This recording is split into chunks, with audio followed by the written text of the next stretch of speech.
Mga ka-amazing, Kim Perez po. Ito ang countdown ng mga kwentong bisikleta dito sa Amazing Earth.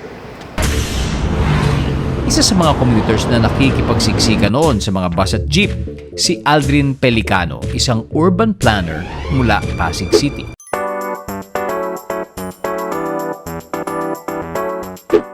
Pangalawa, kilalanin natin ang bibisikleta sa urban jungle kung tawagin ay Metro Manila.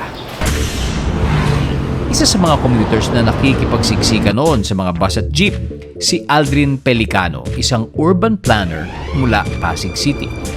Ang biyahe ko na 4 kilometers lang mula sa aming bahay patungo sa aking pinagtatrabahuan ay inaabot ng 1 oras mahigit. The struggle is real para sa mga bumabiyahe araw-araw. Dahil dyan, nagdesisyon si Aldrin na subukang magbisikleta papunta sa kanyang trabaho. Noong 2017, sinimulan ni Aldrin ang online community na MNL Moves o Manila Moves. Mula sa pagiging personal page, nagamit niya ito para isulong ang kanyang bagong advocacy, ang urban cycling.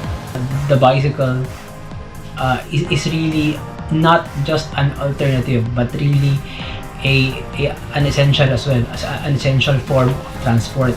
Hindi madaling ilako ang urban cycling sa mga Pinoy na nasanay na sa pakikipagtulukan at pakikipagsiksikan sa mga bus at jeepney.